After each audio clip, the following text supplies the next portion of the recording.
don't begrudge anyone asserting their constitutional right to remain silent, but I can't stand it when there's a double standard, when what's sacred to them is denied to us.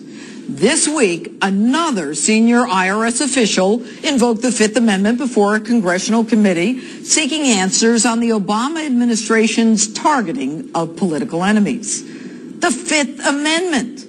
This is the same administration that couldn't wait to trample on the First Amendment freedom of the press, couldn't wait to trample on the Second Amendment right to bear arms, that used the NSA to trample all over the Fourth Amendment rights of just about every one of us, and then, of course, lied about it. Now, when they're caught with their hands in the cookie jar, what do? They wrap themselves up in the American flag. Thank God for that Declaration of Independence, those precious constitutional rights, that body of law that allows me to remain silent, avoid the truth, keep getting a check and a bonus to boot. Enter the Obama administration's playbook. First, deny, then lie, then commit perjury. And if you can't beat the clock and they're still coming after you, plead the Fifth. One of the basic functions of the Fifth Amendment is to protect innocent individuals, and that is the protection I'm invoking today. On the advice of counsel, I respectfully decline to answer any questions and invoke my Fifth Amendment privilege to remain silent. There's only one person who can plead the Fifth better than those two bozos, Dave Chappelle. Is it true you were a crack cocaine dealer for 7 years? I plead the Fifth. Exactly how much money did you earn in your time as a crack cocaine dealer? There are so many amendments in the Constitution of the United States of America. I can only choose one. I can only choose one.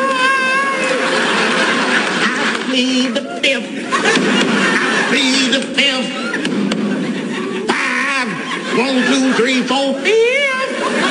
Anything you say, Fifth.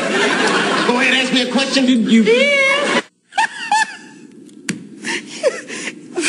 If the IRS didn't have so much power and ability to destroy lives, we could just keep laughing. But their abuses continue to plague the American taxpayers. $50 million to dance like fools, play dress up, buy some booze, get loaded, and sleep in those presidential suites. Now, these IRS party animals are in line to get $70 million in bonuses for, quote, substantially exceeding expectations. But you don't have to substantially exceed expectations because virtually everybody gets a bonus. For what? Good play acting?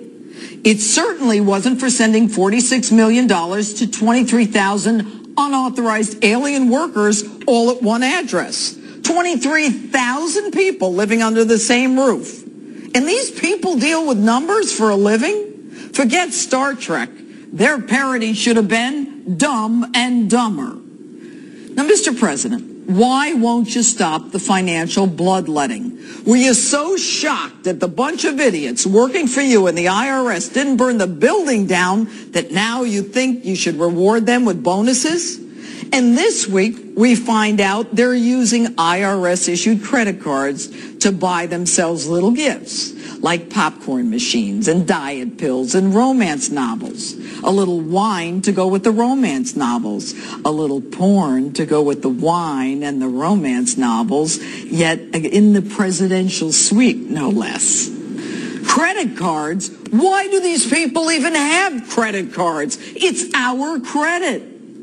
And, of course, add a little corruption to the mix. Greg Roseman, Deputy IRS Director, awards the largest contract in IRS history to a company owned by his close buddy, another IRS bozo who took the Fifth. But have no fear, the president is going to make everyone accountable and appoint the savior of the day, that capped crusader Danny Werfel, acting IRS commissioner. He's going to come in and restore confidence. Here with his conclusion. While fact gathering is still ongoing, We have not found evidence of intentional wrongdoing by anyone at the IRS or involvement in these matters by anyone outside of the IRS. So why did you apologize?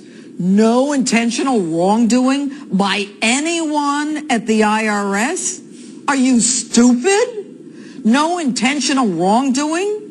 Did they or did they not target conservatives after they lied and said they weren't doing it, after they were told not to do it? Then they did it again and said that they didn't do it. Were they having an out-of-body experience? And by the way, Werfel, how would you know? You admit you haven't spoken to Schulman or Lerner or Miller or Roseman. And under intense congressional questioning, you pivot to the Obama playbook. First, no. Then, I don't know. Then, there's no evidence. Then, you prove there was wrongdoing. I challenge your question. Then, you're looking into the facts. Now, you're going to wait for the Justice Department to do an investigation. Great. In over his head holder gets another investigation he won't do. Does this remind you of anything? Remember Benghazi?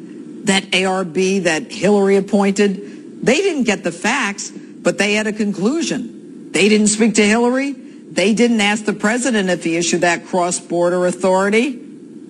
Such a happy ending. And everybody is still working at the State Department. Folks, this is how it's done in Washington. They don't want the truth. No one's been fired, sanctioned, prosecuted. People are on vacation, getting paid for not working and not doing their jobs. Now, they say at the IRS that they're sorry about the conferences and the lavish spending and the targeting of conservatives, and they want our forgiveness.